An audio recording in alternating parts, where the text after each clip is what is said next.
This is NASCAR Coast to Coast, presented by Whelen, also brought to you by Hercules Tires. Now, with the latest NASCAR local, regional, touring, and international racing news and views, here are Hannah Newhouse and Kyle Rickey. Hello, everyone, and welcome back to NASCAR Coast to Coast here on the Motor Racing Network. I'm Hannah Newhouse, joined as always by Kyle Rickey. And Kyle, you were up in Pocono for what was the 24 hours of Pocono. I think it was, 5 races in a 48-hour period for you? Yeah, something like that. We started Friday night with the ARCA race. In fact, I'm still trying to get my voice back. Xfinity on Sunday, trucks on Saturday. Well, trucks was supposed to be on Saturday. They ran Sunday morning. And then the 2 cup races, on one on each on Saturday and Sunday. So it was a busy weekend. A lot of talking and a lot of sitting through delays, whether it be oil on the racetrack or big crashes or lightning or rain. We had a little bit of everything over the 3 days at the Pocono Raceway. I was going to say, not to throw you under the bus, but at one point I went live on Instagram during about 40 laps to go in the cup race, and you were in the comments section of my Instagram live. So clearly a lot going on up in, what were you, in turn 1 and 2? I was in 3. I think we were under caution, and I saw that you had gone live, so I figured I would join. I couldn't hear anything. Make sure HR doesn't see that. But yeah, I figured I'd tune in, see what was going on. I'm, hanging out, waiting for the race to go back to green. Oh boy. Well, that ARCA race was ran on Friday night. Seemed to be the only race that I guess we could say had no weather issues, but I wouldn't necessarily say that not much else happened in that race. I mean, Ty Gibbs captured the win over Chandler Smith. Sam Mayer had to start from the back and rallied his way to the front. So Mayer definitely on a tear this year, but has lost now that East and West points battle, because the West was also in action this past weekend for doubleheaders out in Utah.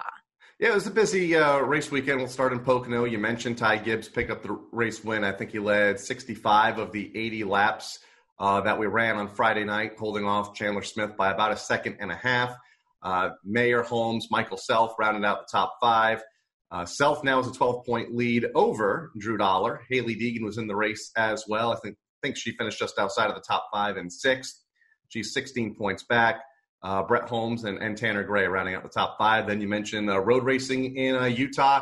×2 for the ARCA West. Couple of first-time winners as well. Jesse Love picked up his first win in just his second series start. So not a bad average to begin his young career in the ARCA West series. And then the very next day, Blaine Perkins led all the laps, 30 of them, to pick up his first win in his third start. So some fresh faces and faces of the future from the NASCAR or from the ARCA Menards West Series this past weekend.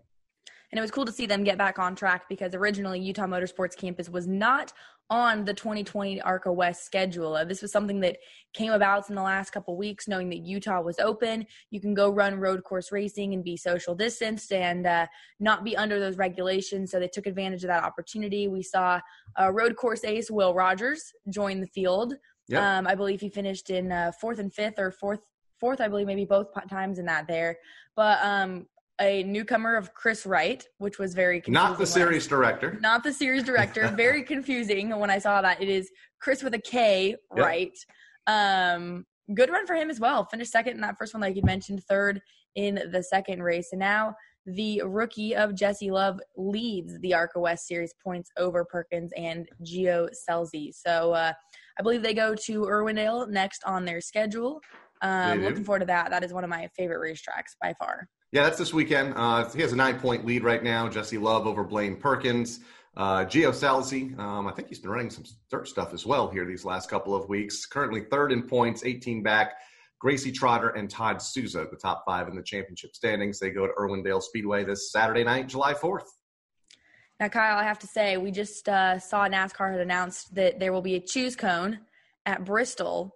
And if you ask me, someone that has raced at short track levels helped introduce that idea and help get that idea passed. So I think it's only fitting, with everything going on in short track racing. We've got Advanced Auto Parts now on, that our good friend Ben Kennedy comes and hangs out with us to talk about how all of this short track racing stuff is finding its way to the top levels. Yeah, I look forward to chatting with Ben here in a few minutes. He's obviously the grandson of Bill France. He's grown up in the sport with the family and he has seen the sport from all different angles. He's owned a team. We've talked to him several times as what was a NASCAR K&N Pro Series team a couple of years ago. Had several different drivers, including Kenzie Ruston. He's driven in the NASCAR K&N Series and then progressed into the National Series in the Gander Trucks. Drove for Red Horse Racing and I believe Turner Scott. So he has seen this sport from all different angles, and it's going to be cool to see his take on trying to manage those same levels that he just came from over the last 5 years, because he's one of the guys at the helm trying to put these schedules together and get the modifieds races and get the ARCA East and West Series races and try to figure out a formula for how we might be crowning a national champion this year on the weekly level. So there's a lot of moving pieces, and he's trying to figure out how to put them all together. Well, I commend him and look forward to talking to him. So we'll take a quick break, and when we get back, we'll have Ben Kennedy, the Vice President of Racing Development here on NASCAR Coast to Coast. Whelen designs and manufactures reliable and powerful warning lights, white illumination lighting, sirens, controllers, and high-powered warning systems for automotive, aviation, and mass notification industries worldwide. Every part of every Whelen product is proudly designed and manufactured in America and is tested on site to meet the toughest industry certifications. On the road, in the air, and around the world, Whelen is trusted to be seen, trusted to be heard, trusted to perform. Sir, are you aware you were going 40 miles an hour? This is a residential area. Sure, but I'm on my lawnmower? Wait, am I getting a ticket? No, I've just never seen anyone top 9 miles an hour on one of those bad boys. And mow their entire lawn in 30 seconds? What got into you? Well, it did fuel up at Sunoco this morning. At Sunoco, we know how to fuel peak performance. We've been doing it for American racing for over 50 years. Fuel your best. Power isn't born, it's built over time. For over 65 years, Hercules Tires has been providing the muscle to move more drivers. Whatever the vehicle, whatever the terrain. And we back it with a powerful protection plan. So wherever the road or the trail takes you, we have the selection, value, and strength to get you there. Hercules Tires. Ride on our strength. Back to NASCAR Coast to Coast, brought to you by Whelen and by Hercules Tires. Here are Hannah Newhouse and Kyle Rickey. Welcome back to NASCAR Coast to Coast here on the Motor Racing Network. We're joined by Vice President of Racing Development, Ben Kennedy. And first off, Ben, thanks for taking some time out of your morning to hang out with us here on Coast to Coast. Yeah, thank you guys for having me today. Appreciate it. Now, it's been a pretty busy last couple weeks for you. Obviously, NASCAR, the first sport to really get back into things. How's it been getting back into the swing of things? Because it's been a very heavy schedule, multiple races in weeks, triple header this last weekend at Pocono. Are you finally settling into this busy schedule that we have? Yeah, no, to your point, it's certainly been busy since we returned to racing in Darlington just over a month ago now. So about 6 weeks that we got back to racing, and the schedule has certainly been busy, to your point. A lot of racing, not just for the Cup Series, but Xfinity and the Gander Truck Series as well. A lot of double headers, some midweek racing in there. So, exciting to try some new things out, things that we've wanted to test for a long time and kind of see the results of them. And, certainly looking forward to this weekend at Indy as well. Now, this show focuses on a lot of the regional series and international series of the sport. We've focused a lot on the national series, of course, when it comes to the return to racing. But it's got to be a different set of challenges behind the scenes with the NASCAR Whelen Modified Tour and ARCA East and ARCA West and the ARCA Menard Series, and in getting those series up to speed and getting them races, because I would assume it's a different business model for you guys.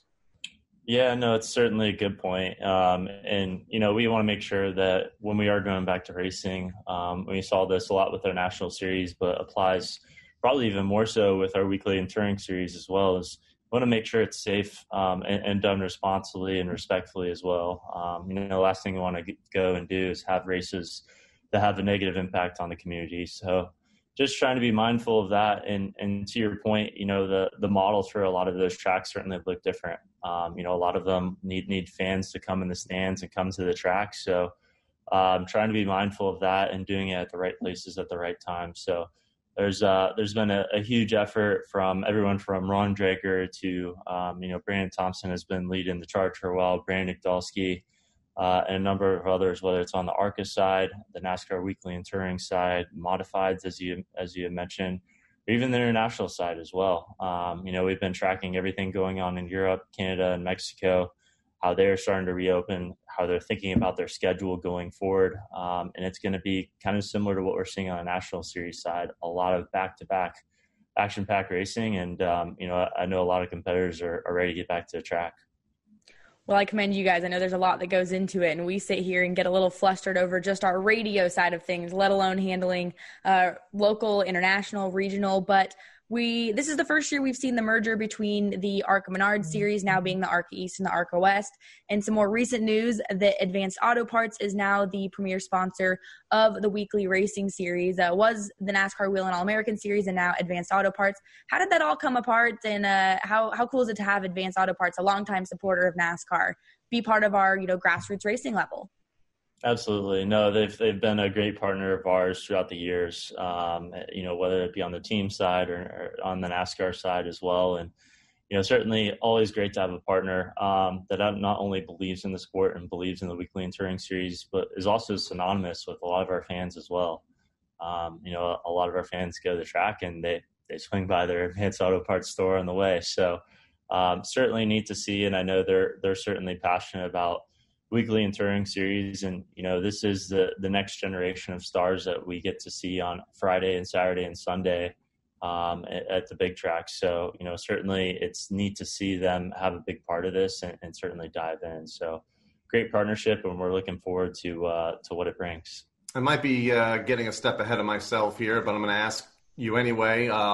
With every state and every region kind of in a different state of flux, whether the tracks can open or not, how do you see a weekly champion or a regional champion, that type of structure for the Advanced Auto Parts weekly series for 2020 to be crowned later this summer?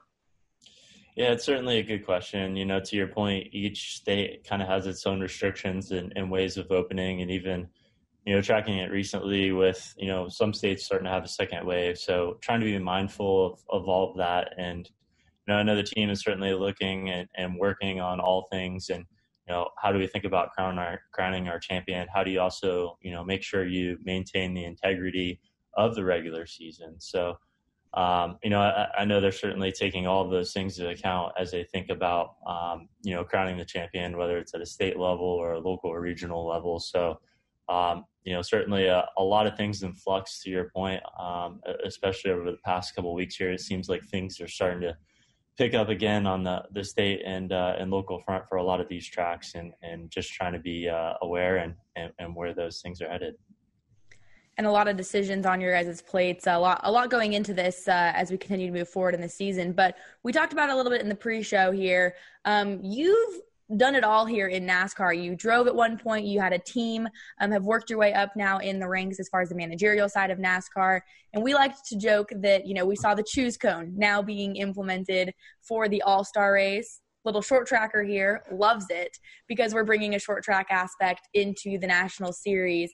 But all jokes aside, how has your involvement in all of the different levels of, especially even the grassroots racing, influence your decisions and that thought process that you now get to bring to the higher levels of racing?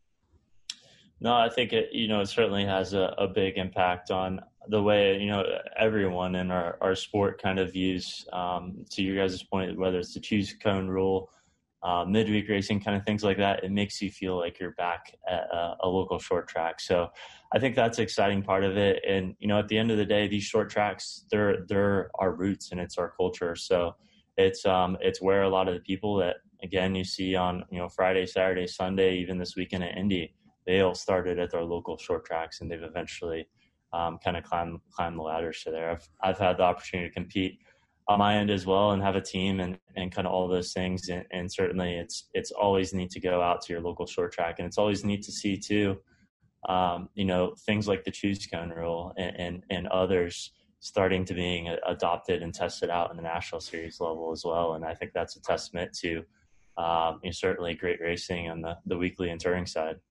How much do you, and I don't want to say rely on your past experiences coming up through the sport? Hannah mentioned you're an owner, you're a driver, you've seen the ins and outs of all the different garages and all the different positions in this sport. At your current level, how much do you look back on that and kind of rely on those past experiences? It's funny because I think there's certainly times where I'm like, man, this is so completely different from what I was doing. And it is amazing when you go to the track, and whether you're on, the NASCAR sanctioning body side, you're with the track, you're with the team, you're with a crew member, it's such a different experience for every single person that goes to that track. At the end of the day, we all come together as one, and we're all there to, put on a great race for our fans at the end of the day. But, I think more than anything, it's given me perspective into those different areas, whether that's being a driver or a team member or a team owner. It's just helped me kind of understand from their lens and their perspective as they go to the track, or they come back home in between the races. I'll never completely understand what's going through a team owner on the Cubs side's mind, or maybe a driver on the Cup or Xfinity side's mind, but at least I think gives me a little bit of perspective of kind of what they're thinking and feeling about certain things. So it's certainly been helpful. And now that being said, final question here for you, and we'll let you get back to work. Over the off season, and not the most recent one, but the actual off season, you got the promotion to the vice president of racing development. What does that job actually entail? We've talked about, everything that you guys have had to tackle and handle with COVID, but aside from a pandemic, what does your job, entail over at NASCAR? That's a good question. Aside from a pandemic, it's been a while, but it's, I think most of it has been working alongside Steve O'Donnell and, many others, particularly on the 2021 schedule. What that looks like, we had, I think, a lot of good things that came out of the 2020 schedule and when we announced it last year. And certainly we had to shift some of our efforts, to rescheduling on this year's schedule and aligning with protocols and procedures and everything that John Bobo and his team has been working on as well. But also, shifting our focus back to 21, what does that look like from a schedule perspective? Announced Nashville a couple of weeks ago. So certainly I think a lot of things that we get to look forward to in the 2021 schedule and the schedules to come. So, I think that's been a big part of it, as well as working with the international team and Chad Siegler and many others on Mexico, Canada, and Europe. And, what other new markets or territories do we want to explore as well? So it's kind of been a mixed bag of a little bit of everything from those two to helping out wherever I can on the racing ops or development side. Awesome. Well, Ben, again, we appreciate you coming on here and hanging out with us. We'll let you get back to work, and hopefully we get to see you at a racetrack here sometime soon. Absolutely. Look forward to it. Thank you, guys. And that was Ben Kennedy, Vice President of Racing Development here at NASCAR. But when we return, we will have your Whelen Engineering Short Track Spotlight. Whelen designs and manufactures reliable and powerful warning lights, white illumination lighting, sirens, controllers, and high-powered warning systems for automotive, aviation, and mass notification industries worldwide. Every part of every Whelen product is proudly designed and manufactured in America and is tested on site to meet the toughest industry certifications. On the road, in the air, and around the world, Whelen is trusted to be seen, trusted to be heard, trusted to perform. Power isn't born, it's built over time. For over 65 years, Hercules Tires has been providing the muscle to move more drivers. Whatever the vehicle, whatever the terrain, and we back it with a powerful protection plan. So wherever the road or the trail takes you, we have the selection, value, and strength to get you there. Hercules Tires. Ride on our strength. Back to NASCAR Coast to Coast, brought to you by Whelen and by Hercules Tires. Here are Hannah Newhouse and Kyle Rickey. Each and every week here on NASCAR Coast to Coast, Whelen Engineering gives us the opportunity to spotlight one of NASCAR's home tracks across the country. And Kyle, this week, it's only appropriate that we reach out, let fans know what short tracks they want to see, how cool is their home track, what makes it unique, and maybe give them an opportunity for us to showcase it here on NASCAR Coast to Coast. And as we get deeper into the summer, more and more tracks are beginning to reopen. So we'd like to see what fans are thinking as they get back to the racetrack, and maybe even some drivers that they want us to spotlight here on NASCAR Coast to Coast from their NASCAR home track. And we'll talk here in a little bit about some of those racetracks that reopened this week. But there's a plethora of them out there across this country, and we want to see where you're watching the races from and which tracks you want us to talk about each and every week here on NASCAR Coast to Coast, and maybe some of the drivers that are running for the win at your home track each and every week. Yeah, absolutely. And you can send your submissions into both of our Twitter accounts at MRN Coast to Coast, or shoot Kyle and I a message. We're both pretty active on social media. We'd love to pass that message along and get that short track or that driver spotlighted here, brought to you by Whelen Engineering. But when we return here on NASCAR Coast to Coast, we'll talk about all of the things coming up this up-and-coming weekend that you get to watch on NASCAR's regional and touring levels, and also maybe some past winners this last week. Whelen designs and manufactures reliable and powerful warning lights, white illumination lighting, sirens, controllers, and high-powered warning systems for automotive, aviation, and mass notification industries worldwide. Every part of every Whelen product is proudly designed and manufactured in America and is tested on site to meet the toughest industry certifications. On the road, in the air, and around the world, Whelen is trusted to be seen, trusted to be heard, trusted to perform.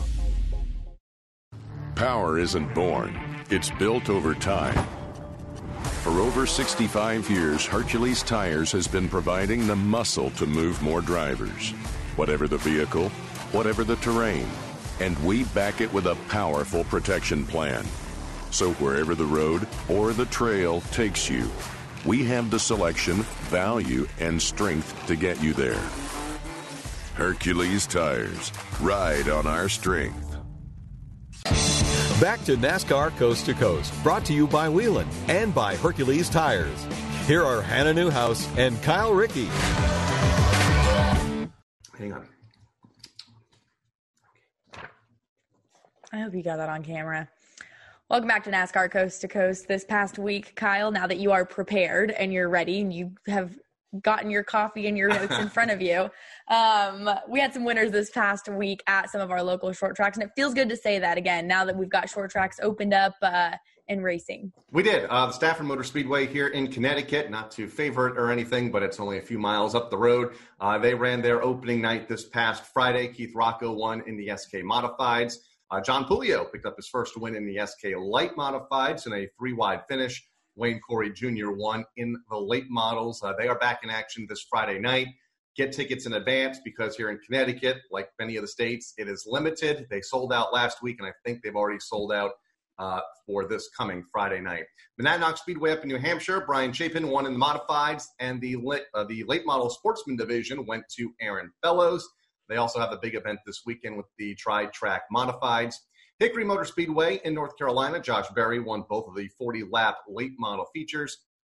And the Tucson Speedway back in action this weekend after taking last weekend off. They have the Independence Day 100 for their super late models plus fireworks this Friday night in Tucson, Arizona, where hopefully it's not 110 degrees, but chances are it will be.